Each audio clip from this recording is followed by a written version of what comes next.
Hello and welcome to episode 31 of the Adamola Bookman podcast. I'm your host, Al Bond, and I'm here with Johnny Coughlin. Hi, Johnny.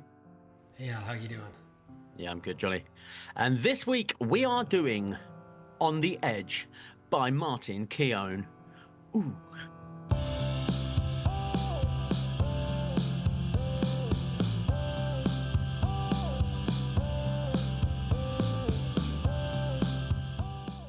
So, am I saying that name wrong, Johnny? Well, yeah, you are. And I didn't know. I didn't know that. How do you say it? It's like gown, I guess, is how he explained it. Because I listened to the audiobook, so I could hear it. But yeah, he explained that it was a commentator. Was it John Watson? Said you should just say Keown, and he said okay, fine. But we don't. That's not a name I've ever come across. Like his father is from Northern Ireland, Fermanagh, which is largely Catholic, and he talked about his parents going to mass and stuff. So I guess he's from a Catholic background, but that's not a name I've come across in where I'm from. Keown. Okay, It's more fine. like Gowan, like Shane McGowan, but without the muck. Yeah, I don't know. No, I'm not trying to be deliberately a dickhead there. I was trying to say it right, McGowan, but it's Keown. His name's Keown, Martin Keown. Gowan, All right. I think maybe. I don't want to I'll get probably into say it. it wrong as well. Aren't Irish names funny? No, I'm not going to say that. No, no, they're not. I'm being told off for Well, mispronouncing the name Aoife once. What the fuck is that? Ivy? What? Don't fucking mock my names. Okay, so I'm going to go with Keown. Like, sorry, I don't want to be that guy, but oh, I'm going for Keown. all right, Absolutely Martin going. Keown. All right. So, what did you know about Martin Keown before you listened to the book? I knew the Irish connection, and I didn't know the extent of it. And we can get back to that, obviously. I'm a United fan. I'm 41 years old, so he was around for a pretty significant, maybe the most significant rivalry of the Ferguson years, right? No question, no question. And he was a big part of that. And if you think of Martin Keown, what is the first thing that comes to your mind? Yeah, it's Van Nistelrooy, isn't it? It's him jumping up and down. Van Nistelrooy with his Exactly. simian features raging away like an angry monkey So next to a big chinned horse. Like I have a fucking couple, Planet of the Apes, didn't it? Like, I have a couple of questions for you then. First, okay, you can give me a yes or no for the first question.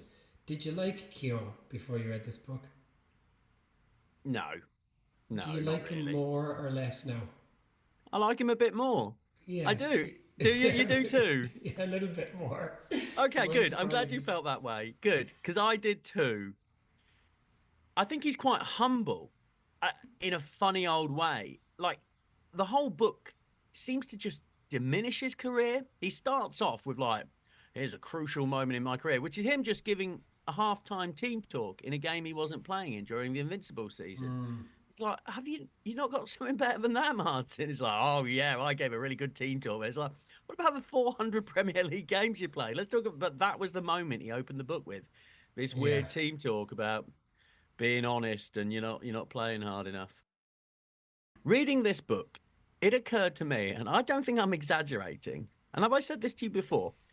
I think I have read more about the Wenger revolution at Arsenal than any other topic in history. Genuine. I really think I've read more about that than anything ever, Oh about the God, Second that's World War, depressing. about honestly, like rock bands in the 60s. I mean, that would be the next one. I genuinely think this, Johnny. I don't think I'm being facetious. I think I've read more about the Wenger Revolution than any other single topic in all That of could my be life in your literature. that could be your topic on Mastermind. Yeah. But before we get into the book, I have a game, or rather, I have a challenge for you, Al. Ooh, a So challenge. yeah, I hope I have the technical capacity to do this. It might take a few efforts. So Keown reads the book, and he made some interesting decisions, including doing the voices of people. Oh, he did. Yes, he did. Oh, good for him. So I I'm going to read a line to you and tell you in which personality you have to do the particular voice, and then I will play to you his attempt. Oh, Okay? this is next level stuff. But you want me to do a funny accent. So I'll be the person with his head on the chopping block doing the silly accent whilst you tee me up to humiliate myself.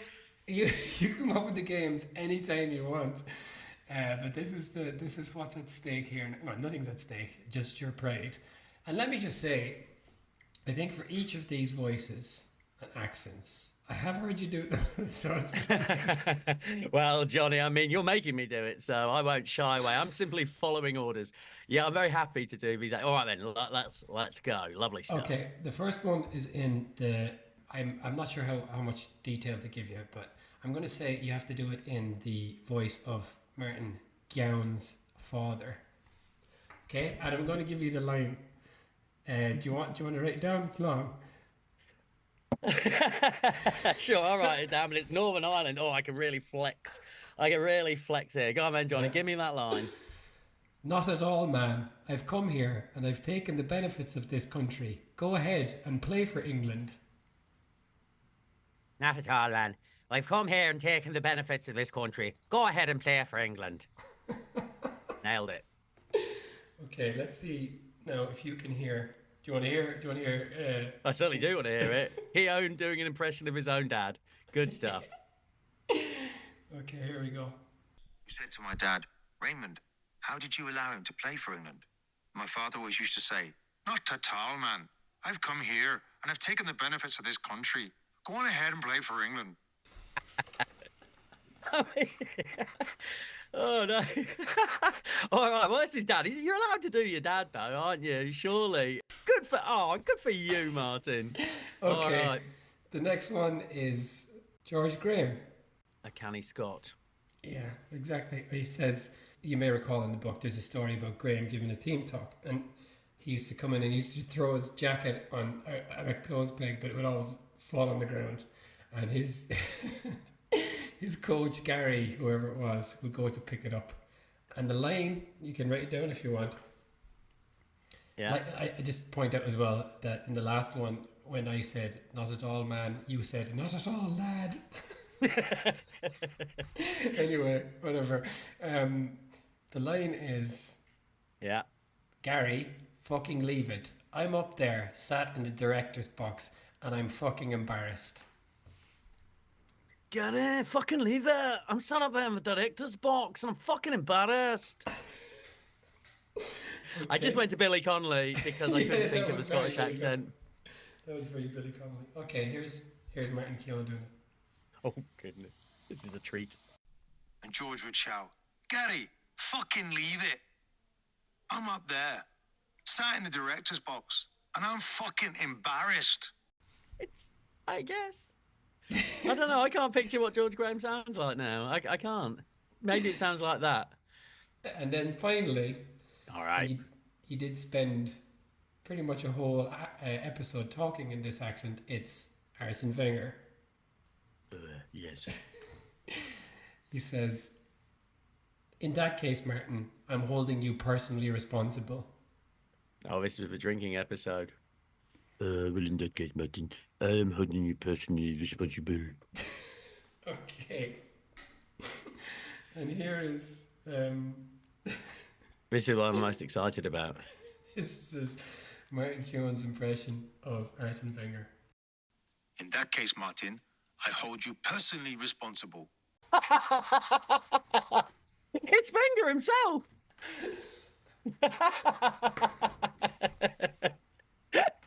Oh, man. Oh, this is great. Oh, this is the first time I've actually appreciated you listening to the book. So that is brilliant. No one else has done this, I assume. It's a bold move and a strong move. I support it. It's certainly a strong move. Yeah, well, that's his thing, isn't it? Okay, let's get into the book, will we?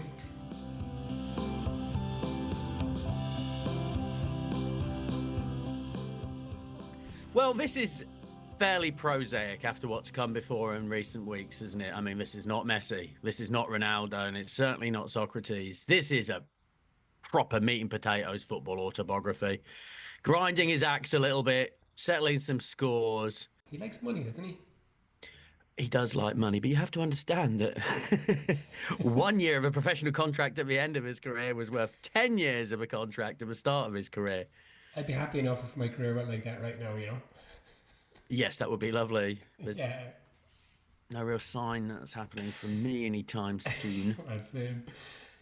But, you know, the first rule, at some point, I assume, we're going to be asked by various footballers and ghostwriters how to write these books. And the first piece of advice is just skip the childhood.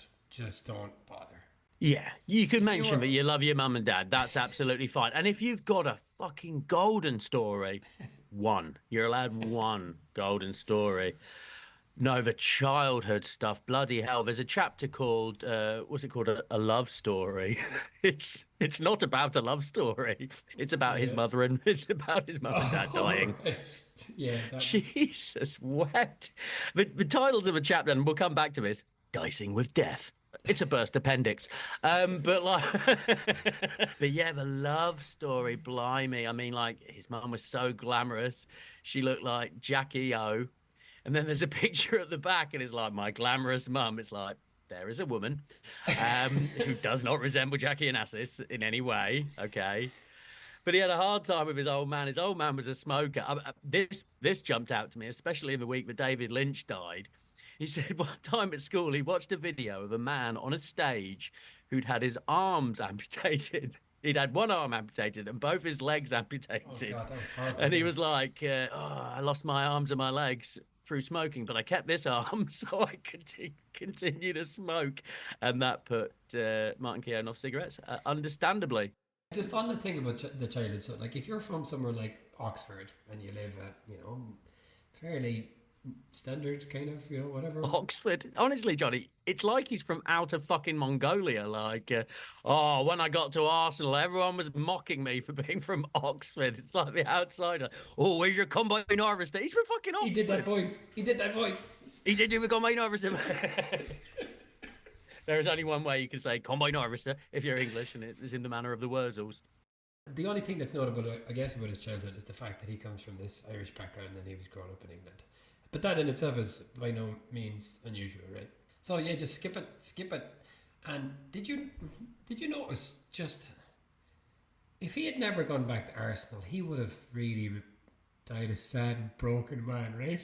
Because so he goes to Arsenal as a youth and he leaves a couple of years later because of money, and he is just a miserable bastard until he goes back to Arsenal, right? He turned away from God when he left Arsenal. Like. He gave up on God because he had to go to Aston Villa. He turned away from the church when he left Arsenal. I thought that was interesting. So devastated. Why do you forsake me, Lord? Why? Send me to Villa. Yeah.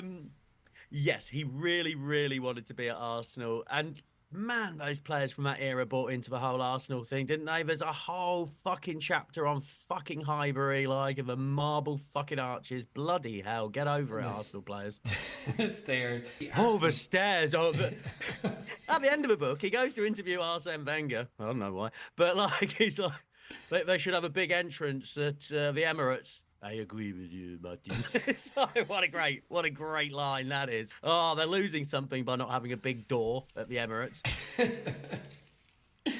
But that 1983 Arsenal group, which he says is as good as the class of 92, it was quite a group of players, wasn't it? Yeah, notably Keown, Adams, Rocastle, and Merson. Merson. Niall Quinn. Let's not forget Niall Quinn.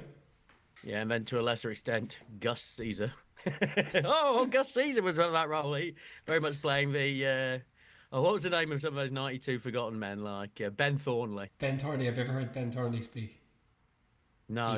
He's a bit like Terry Christian from The Wedge. He's got that real nasal Manchester accent. And that's one of my favourite impressions, that.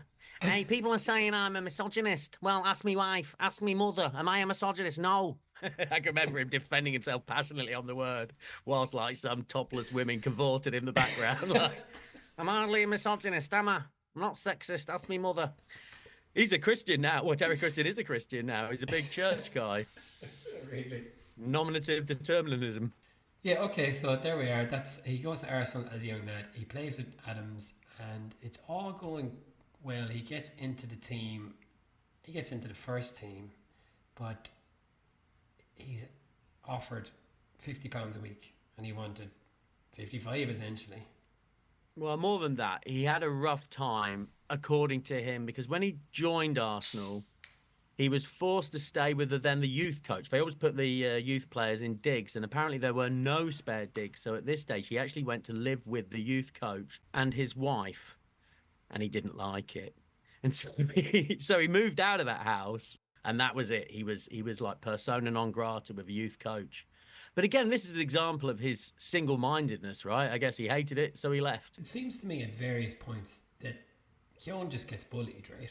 It would seem that way. I did a bit of additional research. And how about this for a story, right? And I don't think this came up in the book, but he's talking when he's doing an interview in the Daily Mail, which I had to click on that link, I'm afraid. But he talks about after they won the 98 double, the players, Lee Dixon was on the pitch with a trophy and he waited for Keown to go back down the tunnel. And then he went and grabbed Steve Bold so they could get a classic picture of the Arsenal back four with the trophy. Ray Parlour saw this and, being mischievous, ran off down and go, guess what Lee Dixon's doing? He's getting a picture of the back four without you. And so Keown runs back, but by the time the photograph had been taken, but apparently that's like a legendary Arsenal photograph, the classic back four, and Lee Dixon had deliberately left Martin Keown out of it, which does sound a little bit like bullying, doesn't it? It does. Well, if they were together for how long? Like, how long did they play together and he's doing that shit to them? What a fucking asshole. Yeah, I think Lee Dixon is like an undercover prick. I get a lot of him on American TV. That coach, like a grown man and his wife bullying a child, it's just pathetic, right? But he seemed to have problems, big problems at Everton with the kind of established players there. So he did seem to have a few problems wherever he went. I mean, I wonder how much of that is real and how much of it is like a victim complex with him, and how that might have worked to his advantage in being a footballer. He was always looking for something better, and he was always deeply aware of any injustice. He's got a real teacher's pet of a personality, I think. Like, by the way, one funny thing, he's doing all of these voices throughout the book, and then at one point there's a recording of Colo Torre, but he doesn't say that. I was like, wait a minute. is that his impression of Colo Torre? But I think it was just Colo Torre. So there's two chapters. One's an interview with Tony Adams and one's an interview with Wenger. It's just a recording of that interview, is it, in the book?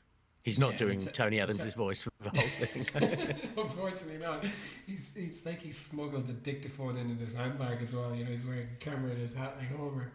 The sound quality is not perfect, you know.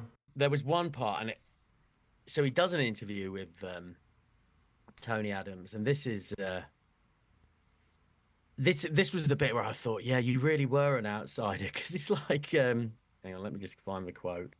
I felt for years like an outsider. I'd open my mouth and it was like, you're a country bumpkin, where's your combine harvester? They said it was banter, but it was just rude. I mean, come on, get over it. Combine harvester's not that bad. You got to be less of a baby about that. But it does it. So hang on, I'm trying to find this stupid quote. Yeah, Tony Adams is so condescending to him. It really, I'm like, he's just like a little child, just so desperate for approval. This is Martin Keown. Why do you think we've only seen each other a handful of times in 10 years? Is that just life? And this is Tony Adams. I think football is transient and people's lives go in many ways. I've got 6 kids and grandchildren, a house here, a house there, a business, 2 charities. You've got your stuff going on, which is nothing. How many players play for Arsenal? How many am I even having conversation with? Lee Dixon and David Seaman are the 2. So that's half of them. That's half of them you hang out with quite a lot. Like, yeah, I hang around with Lee Dixon and Dave Seaman a bit, and sometimes Steve Bold and Nigel Winterburn. But other than that, like, I don't see anyone. He don't like you, Martin. He doesn't like you. He just you're not fun. You're not a fun guy. He talked about, I wonder if he's got a sense of humour. Oh, he didn't seem to have it. I'll tell you who's not got a sense of humour, Martin. You. You haven't got a sense of humour. He explains jokes. He's always explaining the most basic jokes. Oh, some of the jokes are so lame. Just some of the anecdotes in it. Look, There was a oh, fire this down one. at the Arsenal. They think it was arson. And then he Yeah, explains arson. Yeah, yeah. Right, we got it. Philippe Senderos could speak multiple languages, but not the language of football. Hey, he can't speak language. Yeah, there's a lot of that. Him asking if people have a sense of humor. I'll tell you what, there else is a lot of people elbowing him in the face. Everyone's fucking elbowed. Hello, Billy Whitehurst. There's an elbow for you. Like Mark Viduka gives him a crack. Everybody fucking hates him. Elbow, elbow. And there's always brackets. It's like we won that game. Unfortunately, brackets. I was out for 3 months after having sustained a crack like eye socket. Always in these little brackets with terrible things that happened to him. That story, that Billy Whitehurst. Had you heard of Billy Whitehurst before? I had heard the name. He was before my time, right? I So think. Billy Whitehurst used to go to a physio where like Keown's mother used to work in the physio, and Keown's mother used to say to Billy Whitehurst, "Oh, my son is a footballer as well," and Billy Whitehurst used to say, "Oh, that's very nice," or something like that. And then they played against each other. And this Billy Whitehurst says to Keown, "Your mother is driving me fucking crazy. I'm going to fuck you up." Like, what was the mother saying to Billy Whitehurst? And so the Billy Whitehurst does fuck him up. He cracks him open with his elbow. He gives him like whatever amount of stitches. It's it's vile behaviour. I mean, it's double wounding, right? You get an elbow in the face and you get your mum dissed as well. Like, it's like, he's a nasty piece of work, old Billy Whitehurst. I mean, that's for now. I think he is just famously, he was a thug, Billy Whitehurst, right? And He he's certainly just sounds, just don't say it into him in the physio anyway. but he also sounds like he played in the 50s, so it's very confusing. It's like, oh, you're playing with Billy Whitehurst. like, I mean, that sounds like a footballer from a long time ago. It is funny that with Keown, he was around forever, wasn't he? Yeah, it made me feel old. I mean, yeah, he like made his Arsenal debut like in 1984. And And he yeah, played for England in 2002. Was that when he ended his England career? That's a 30 yeah, year that's career. right. Like. Yeah, so he had a proper 20-year Sorry, career. it's a 20-year career. How long did he play for? A 50-year career. In terms of the chronology of his life, at Villa, was there anything that interesting? Doug Ellis was a big fat cheapskate. That was kind of fun. Graham Taylor was a cocky fella, which is a surprise to me. Yeah, I've heard that. Very, very self-confident, but he lost his confidence by the time he got to England, I think. And when he went to Villa and they were relegated and then promoted, and he was under various managers and he was just having a terrible time. But he was playing very well and he was young, and so then there was a lot of clubs sniffing around for him, including Manchester United and Nottingham Forest. Did you enjoy the Brian Clough story? Yes, I did. What was the Brian Clough story? I forgot. Sorry, what? Well, Brian Clough just brought him in and really charmed him and gave him a vase, and he still has that vase. And then when he didn't sign for Forest, he does Clough's accent, by the way. I should have gotten you to do that. Say, tell him to give me back my fucking vase. Oh man, tell him to give me back that vase. Yeah, That was good, wasn't it? yeah. So he does that voice, and Fergie tried to sign him as well. So he signed for Everton in 1989. So if United had signed him, that means they probably never would have signed Pallister. Oh yeah, yeah, man. There'd be no Bruce Pallister. Sliding doors, Johnny. Can I just say some quick stories about his dad, just very quickly? You could Yeah, go ahead. Yeah, his dad seems like quite a hard work character. There was one time he was sitting there watching Opportunity Knocks on the television, and a little 10-year-old girl singer came on and started singing. And Martin Keown's dad looked at Martin Keown and said, "You should be ashamed of yourself not having done anything like that." You've made nothing of yourself. Look at you, 8 years old, sitting on the couch, doing nothing, watching Opportunity Knocks. So that little girl's up there singing. Yeah, that sounds hard. And another one, sorry, one more, Tony, and this go back to a Tony Adams chapter. I was surprised when Tony started describing us as two great players. He put me in the same bracket as him. I previously didn't think he thought that, but it was very powerful to hear it. The conversation provided a little bit of closure. Weirdly, it's almost like I can sleep easier now. I've got Tony's approval. Fucking hell, mate. I can't sleep, Johnny, without your approval. I He was just being polite, Martin. You weren't anywhere near as good as Tony Adams. You weren't. Like, he was just being polite. He's not going to say, I was a better player than you, Martin. No question at all about that. But you were, yeah, weird. Anyway, so yeah, Everton, I mean, he did well, right? I mean, he was highly respected. Everybody wanted him. Yeah, he was He got an demanded England for. team. He got an England team when he was at Everton, and he was bullied by Kevin Ratcliffe, the existing centre back. How many times in the book did he say, when I kind of made the decision that when I was an older player, I would help along younger players. Colo Torre, when Colo, he just keeps talking about how good he was to Colo Torre. I mean, I think you've asked me. I think it's 3 times. I think he does say 3 times. Oh, I always made sure I wouldn't be one of these Kevin Ratcliffe characters. Oh, no, no, no, no. I would help people. Benevolent, kind, Keown. He did have a fight with Kevin Sheedy. I enjoyed that part. Cultured left foot. Yeah, he cultured left foot and cultured left hook. He's very punchable, isn't he, Keown? I mean, for all that I slightly like him more than I used to, he has got a very punchable face. I'd say if he spent about 2 minutes in his company, he would for the punch him. Yeah, so he got essentially Kevin Sheedy. Like Keown brought his brother out, which was a bit of a mistake with the players, and Keown went to the Jackson.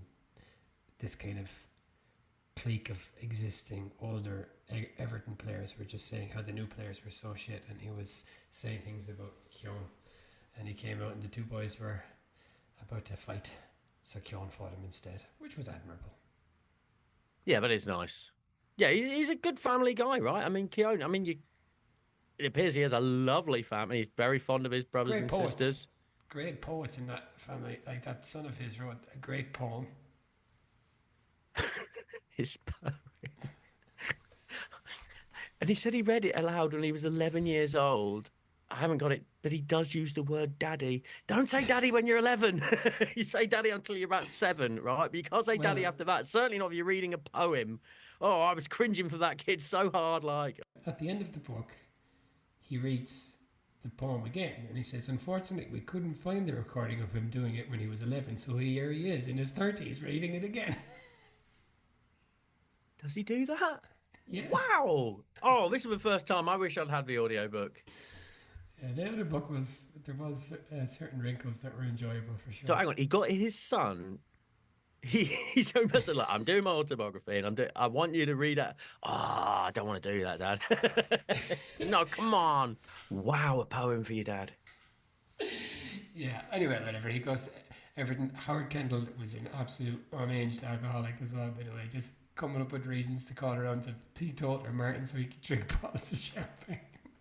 But then he'd always call him out, wouldn't he? He says that. It's like, I may have mentioned to someone I thought he wasn't in a position to give a team talk. He's always doing that. Like, he's a real teacher's pet. Like, I don't know. Don't say that it was me that said it, but I think he's drunk.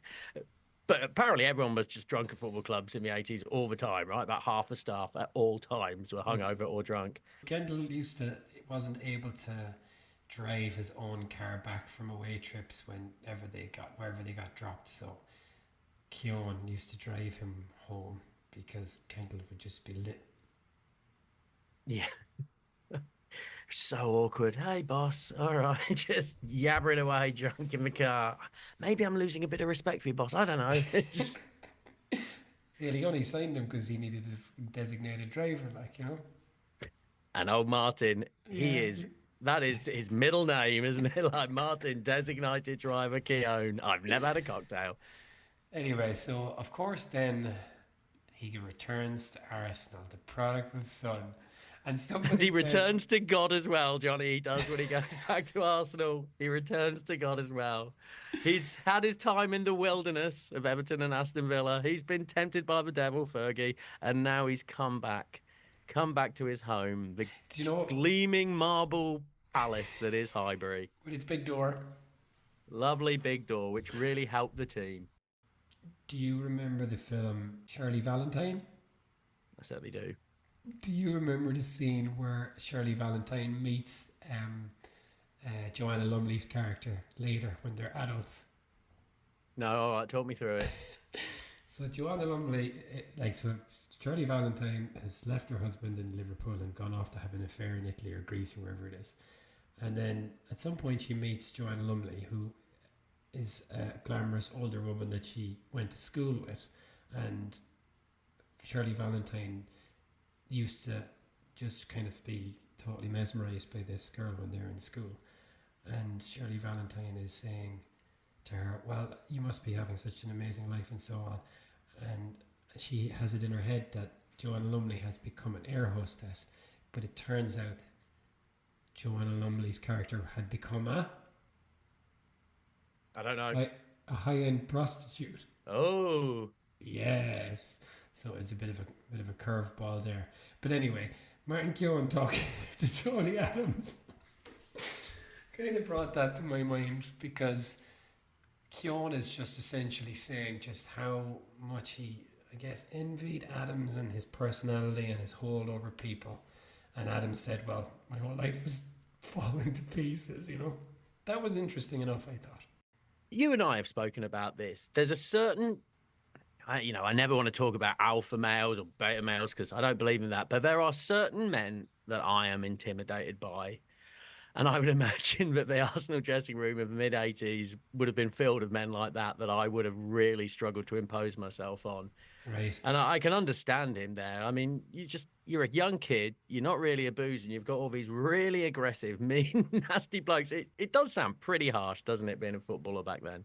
Yeah, and Adams was, as a 17-year-old, able to kind of mix with these these tough sons of bitches, you know. But how did he do it? By being a massive boozer, right? I mean, Yeah, that's that's it. what that's what he says to Keown. I envied your ability to not do that, you know.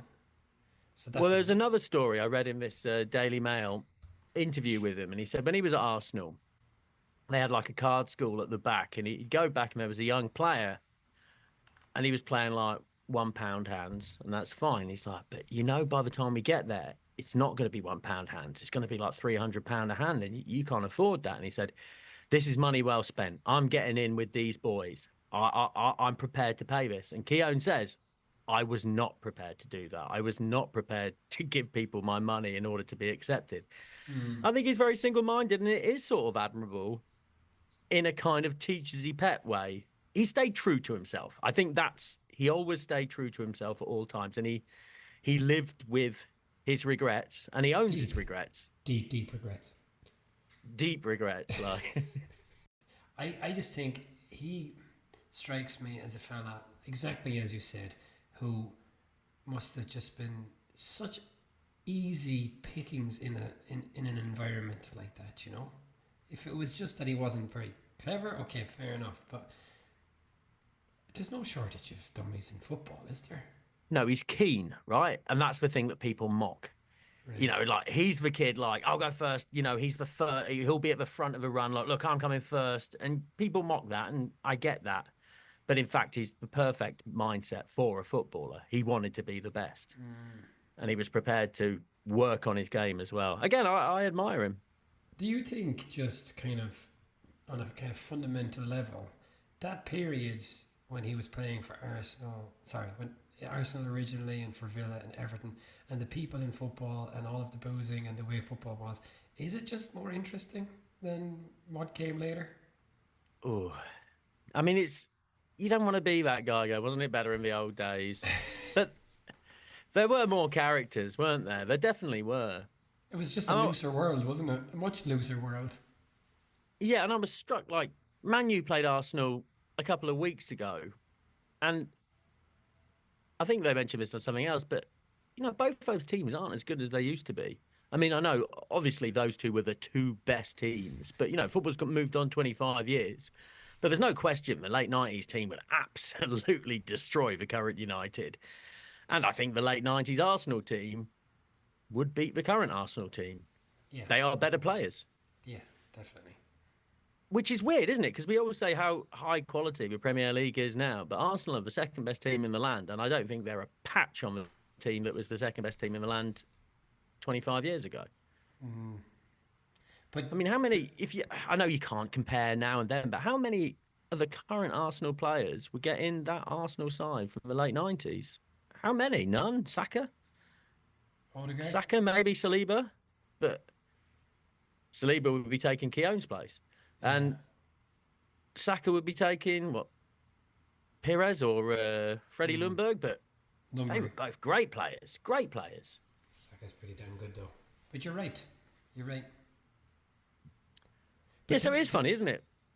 but to the point though, like when when George Graham is getting like thrown out for bungs, Howard Kendall is staggering around the place playing drunk.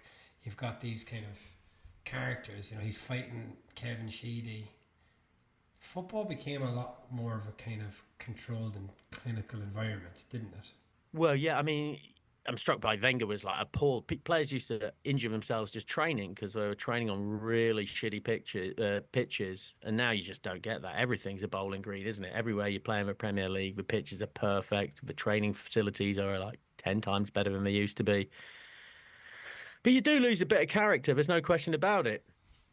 Although, obviously, Johnny, we are living through a golden age of football right now, the most golden, sparkling age of football. Come on, you Red 7-0.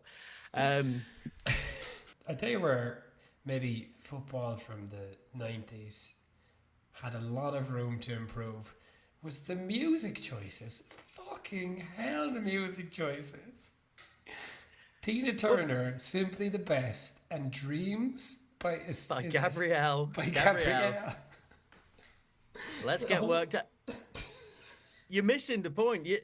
I just, yeah, that. And like, Keown was like saying to Wenger at the end, like, what a brilliant choice that was, playing Tina Turner, Simply the Best. How could that be? How could you have a lazier choice than that? Like, it's so lazy. Well, Dreams by Gabrielle. And did you hear, like, sorry, did you spot later when he says, when he himself and Bergkamp, was it, were trying to push for contract extensions at the same time, so they went around singing, both of them went around singing What's Another Year by Johnny Logan, and he says every time he hears that song he thinks of Dennis Bergkamp. How often do you think Martin Keown hears What's Another Year by Johnny Logan? Like, I guess he must watch the Eurovision every year, because that is the only fucking time you're going to hear that song. I mean, I literally don't know what that song is. Like, I think I've never heard it. But so he's constantly never reminded of that time.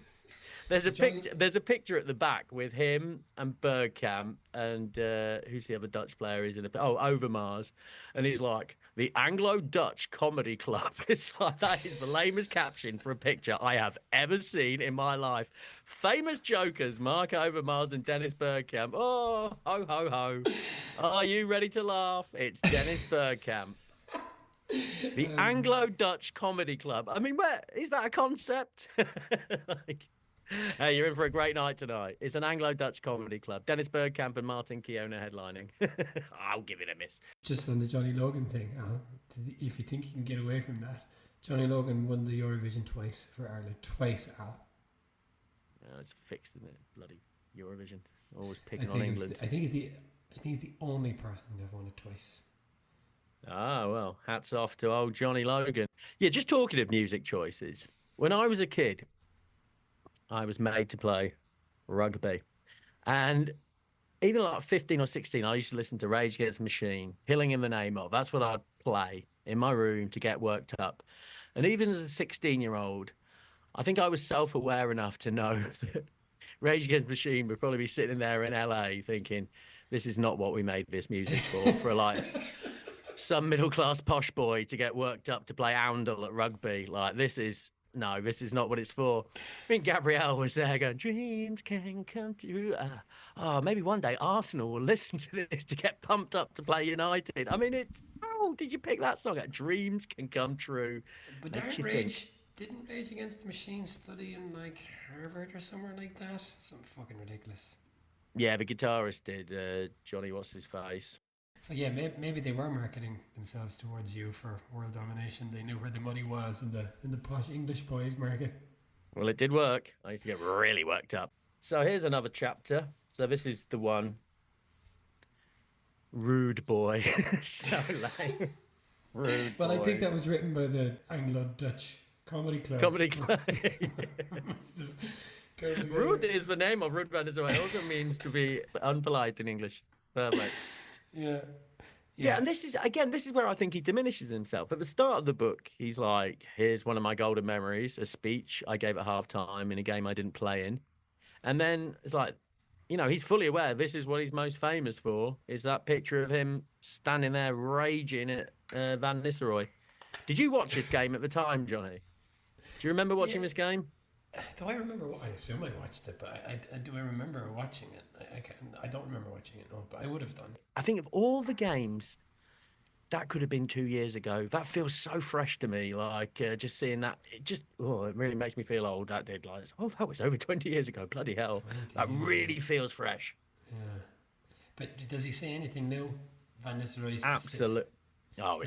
Step on people's feet to kind of piss them off, but nothing else. Yeah, and he's like, other people might not agree with me, but I consider that quite unpleasant. It's like, it's unpleasant to stamp on your feet. Yeah, you think unsportsmanlike. Yeah, other people might not agree. In my opinion, this is what he says. In my opinion, it was quite an unsporting thing to do. In your opinion, yeah, say it.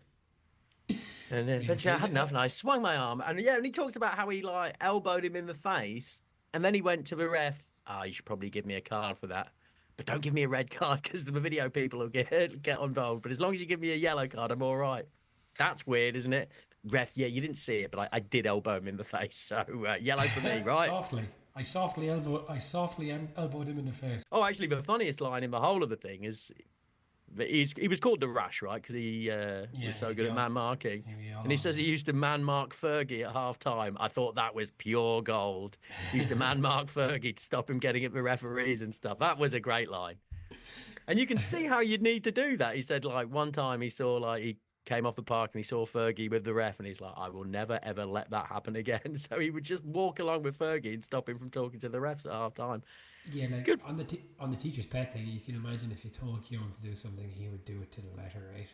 Yeah, absolutely. And if Wenger told him to do it, my goodness, yes. You know what you're lacking, of course, in the written version of this audiobook is hearing his tone when he's speaking to Wenger. Oh, there's absolutely loads, isn't there? Yeah, and he must have. I missed out so much here. I think I've made this comparison before, but it's like Adam Buxton speaking to Paul McCartney or something like that, absolutely groveling on the floor, talking to Wenger. He keeps calling them boss as well. Oh, come on. No, you're quite right. That's bad.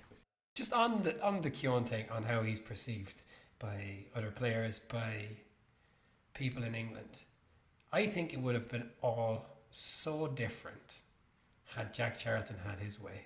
Wasn't that quite remarkable, that little story? So Keown was very, he got into the England youth setup, and he said back in the day, once you get into the youth setup, that was essentially it. The team that you play underage for is you play for them as you get older. But he was playing for the, whatever it was, under 21s or whatever, I think it was 1987, beside Des Walker. And he's doing great, but then he gets injured and he's kind of out of that setup.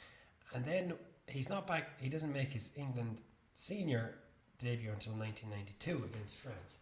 But he says that, without telling him, Jack Charlton wrote to FIFA ahead of the World Cup in 1990 and said, can he play for Ireland? And FIFA replied saying no. And Keown says he would have definitely played for Ireland. And had FIFA said yes. So he would have been in the World Cup 1990 squad, he would have been in the World Cup 1994 squad, and he would have played in the World Cup for us in 2002. I suspect he might have been our most capped player ever, and he just would have been loved. He would have been loved. He'd be an absolute legend. And, without being... He wouldn't have really been a net loss to England. I mean, you just put another fucker in there. Like, God, we had centre-backs at the time. We had centre-backs coming out of our ears. We had so many. We would have taken him. We would have happily taken him and Paul McGrath. Yeah, that's it. I mean, Colin Cooper could have played more for England and everything would have been great. Lovely slide. Yeah, that is a shame. Yeah, he must have some regrets there because he would be a legend. He would and he would have fitted into that team as well, wouldn't he? You could see him there. He wouldn't have fitted into the culture though. No, you're probably quite right there. The England part, his chapter in England, which is just at the end, it was interesting enough, wasn't it?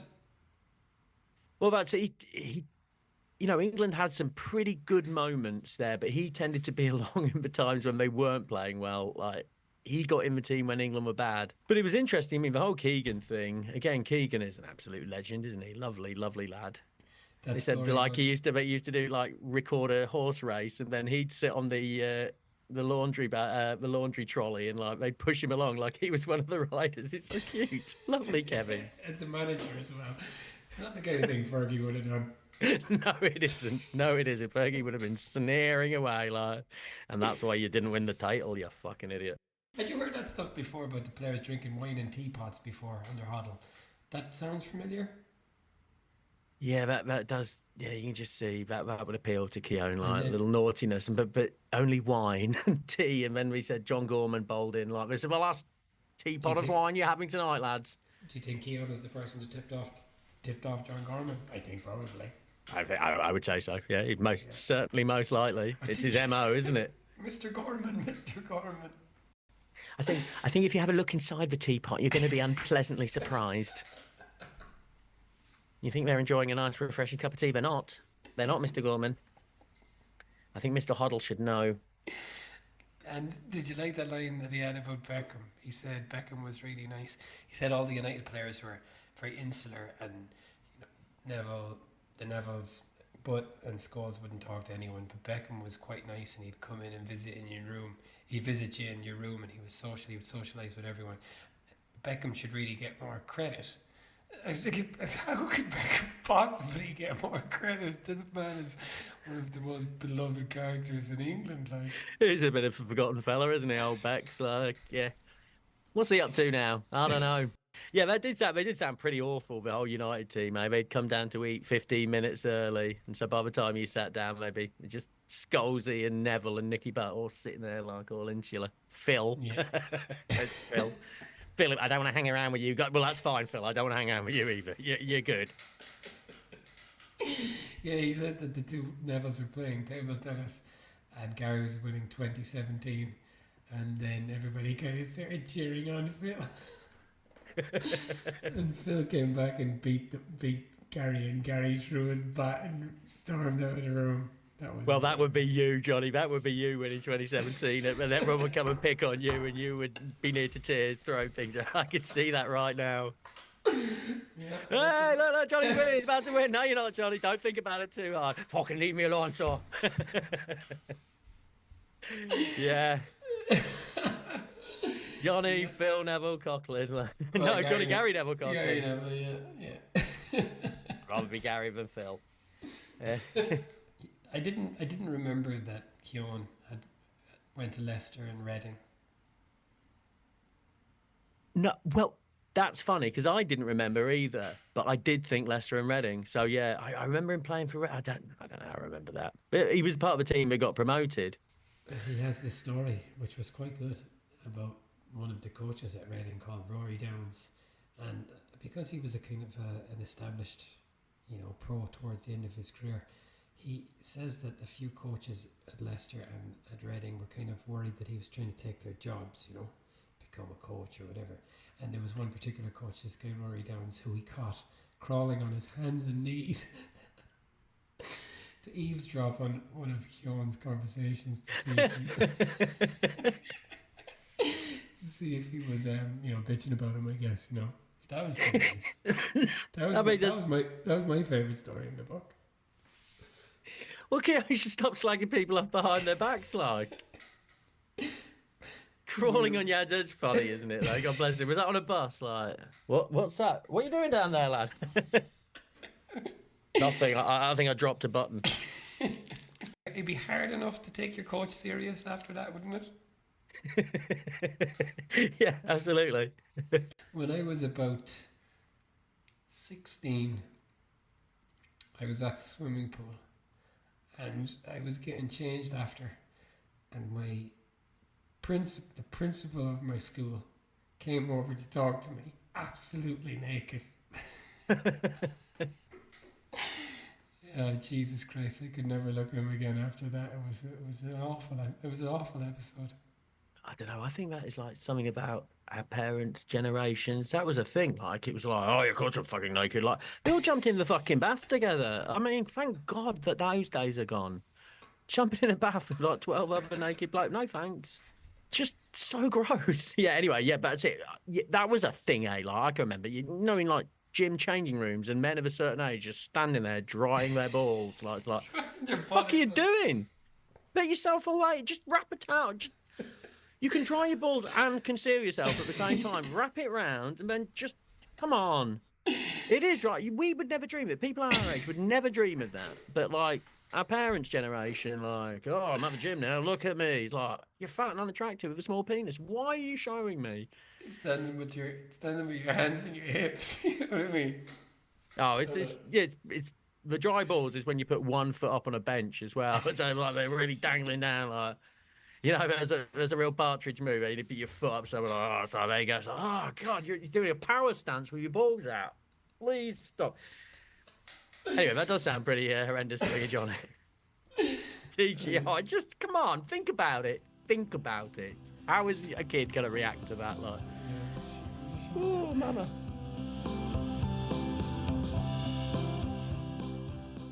Yeah. Anyway, I don't have much more on Keown. Do you? Well, there's not a lot on Keown, eh? I mean, that's the thing. The book, I was happy to read it. I learned a few things. I slightly like Keown more, so that's mission accomplished, right? Oh, by the way, Martin Keown, on the edge. On the edge of what? Yeah, it's not on the edge of getting fucking elbowed in the face. Like. I enjoyed this book more than I expected, actually. I didn't think it was an amazing book written, but it was fine. It was a fine book. Well, it was.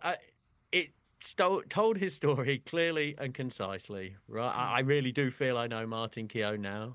I cannot for the life of me understand why the BBC decided that he should be a pundit. Well, it's elbows in the face, isn't it? Oh, yeah, how many elbows out of face? Well, this is a straight down the line, 3 out of 5 book for me. Exactly, fine. Yeah, it's a nice book if you're an Arsenal fan, I suppose. I mean, you're not going to learn anything new. Arsenal players are particularly booky, aren't they? Yeah, they really are. I think a lot of it is to do with, like, they're called the media team, aren't they? Everyone's an Arsenal fan in the media. Yeah, there is nothing new there, but more than any other book that I read, and obviously you listened to it, but I could hear his voice for every single word. It sounded like Martin Keown. I don't know why that is, but I could hear his voice. And I don't know why I know Martin Keown's voice that well, because he was never a pundit when I lived back home, but apparently I do know it, and I could hear him all the time. In my case, as I got towards the end of the book and I was getting ever closer to my deadline, it sounded less and less like Martin Keown as I had to speed up the tempo.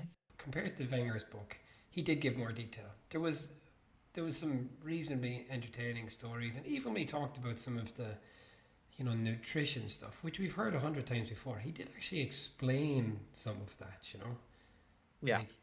I didn't. Yeah, I think this was not a terrible book. It is what he was as a player. Absolutely no nonsense, no flair, no nothing. Just an efficient. Could have been shorter. Yeah, it wasn't that long. But yeah, fine.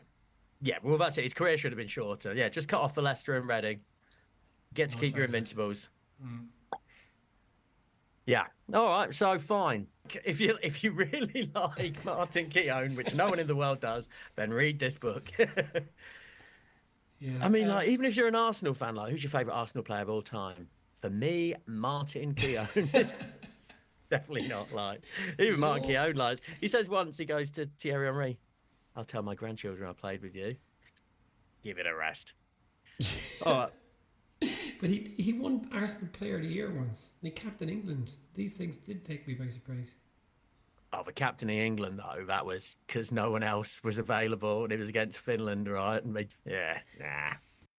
In parts, it read a bit like a bad speech at a wedding, He was always kind of like giving people their due in a kind of a weird and kind of boring kind of, bad at a wedding kind of way, Yeah, boring is a really decent word for Keown, and I mean that in a not unpleasant way. He's just a dull, efficient, decent family man. So the next episode, we're going to be doing the legendary Bella Gutman. I'm going to try really hard not to call Bella Lugosi because that's what I've been doing in my head all the time. Bella Gutman. I don't even know where he's from, Johnny. So I just know there's The Curse of Bella Gutman, and he's not the actor that played Frankenstein and Dracula. So this is going to be great. This is a real step into the unknown. Yeah, so that's something to look forward to for 2 weeks. And in response to demand, we are going to produce some extra content. So next week, we're going to be bringing out the Ademola Bookman Injury Time Fantasy Draft, where we will be picking players to play in a fantasy draft team. This one, the first one, in honor of Johnny, we're going to be picking a five-a-side team of Irish English Premier League players. Thank you very much, Al. I look forward to that. And thank you to Martin Keown and the various voices and guises of Martin Keown. Thank you very much. And we'll see you next week for Ademola Bookman Injury Time.